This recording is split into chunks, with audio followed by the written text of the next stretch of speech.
We'll see you when we get there. Feeling sikat yan. Feeling sikat. Mabuhay ang mga ina. Kayo talaga ang mga tanging ina.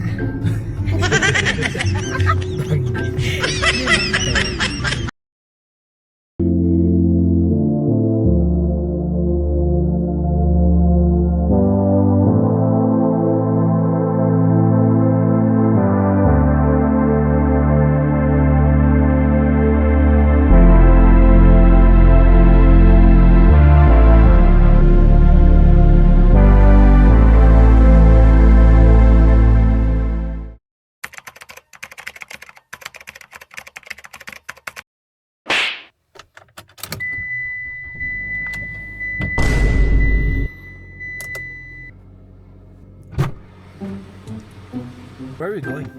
We're going to the Sydenham.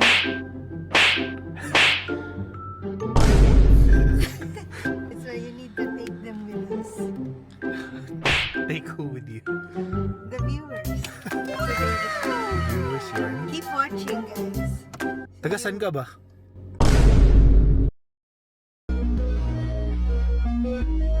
Ako? Oh, dito. Taga-kaya po yun. A few moments later. Okay, so we're off to Sydenham Night Market. Is it a night market or what? Not really, kasi nga 12 to 7:30 siya eh.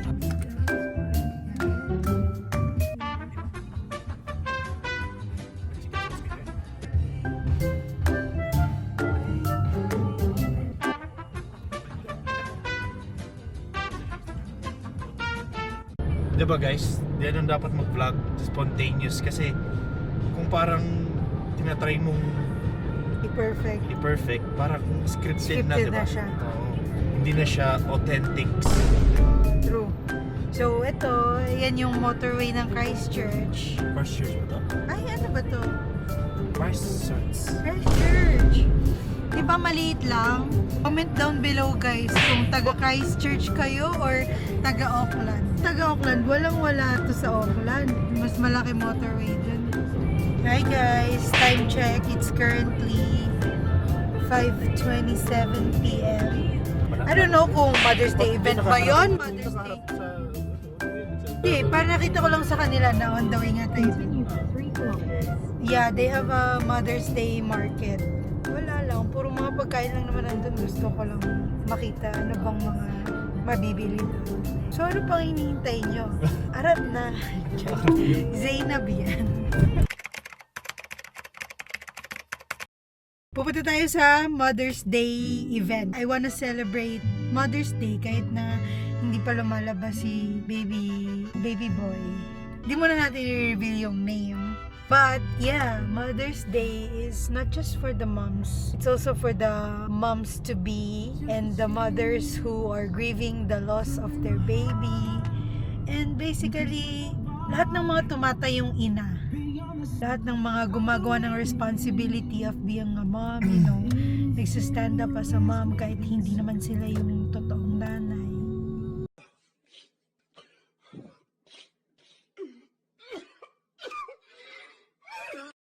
Or sa mga tatay na nagpapakananay, diba? So, every day is Mother's Day, ika nga.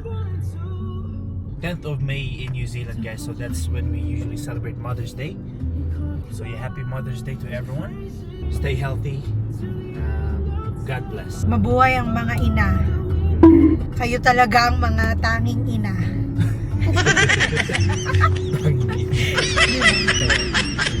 Okay guys, drive muna kami and we'll see you when we get there. Feeling sikat yan. Feeling sikat.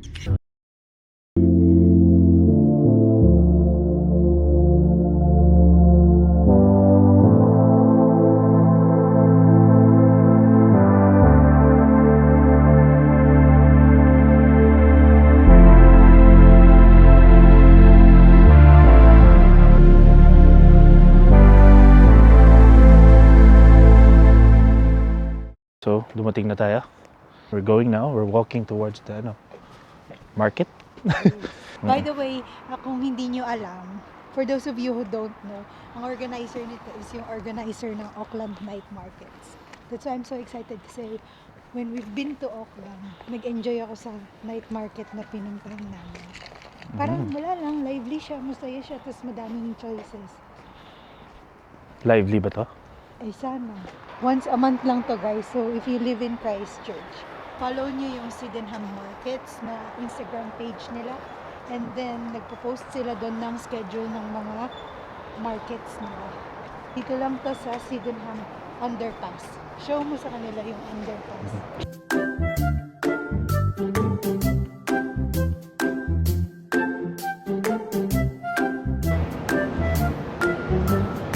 We're just gonna go around kung anong mga mabibili dito.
Thank you.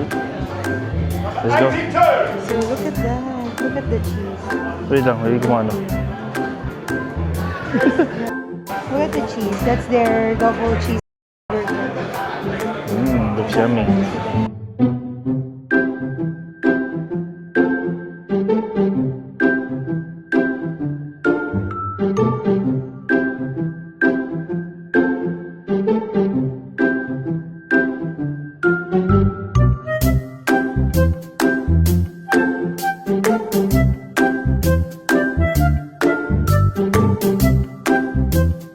We're just waiting for the order, pero ang binili ko ay yung single pack na chicken wings nila.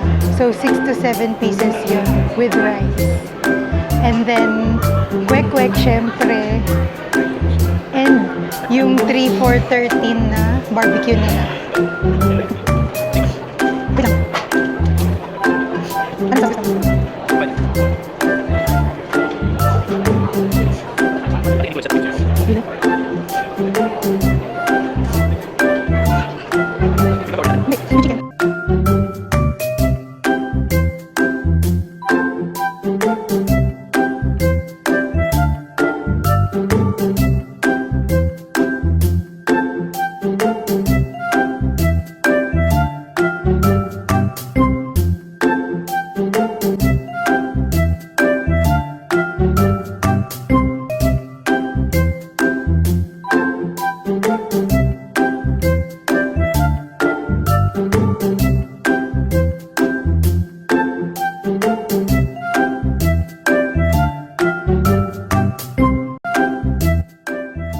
So after the kwek-kwek, try naman natin yung barbecue.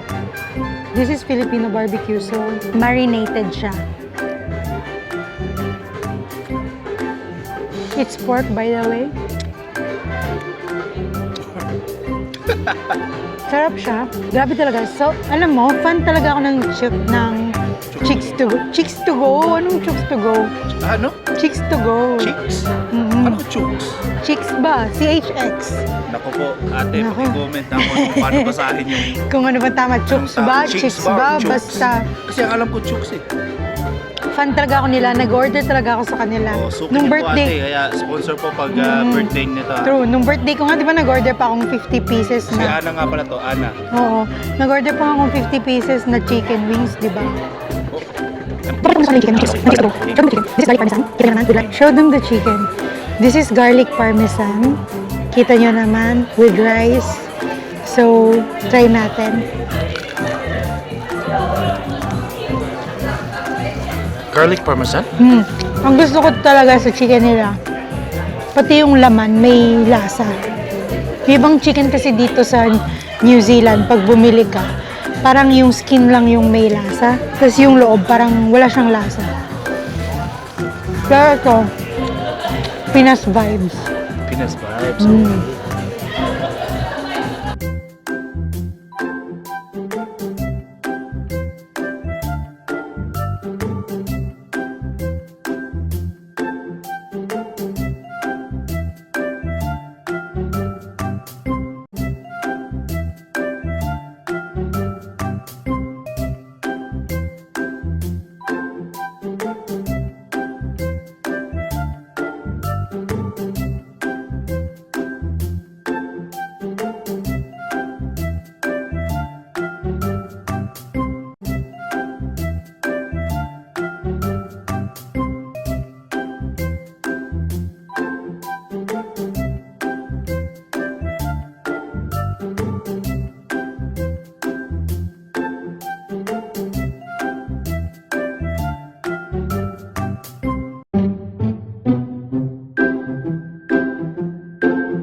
The aftermath.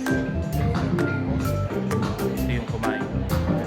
10 over 10. Craving satisfied. Craving sanitized. Craving sanitized.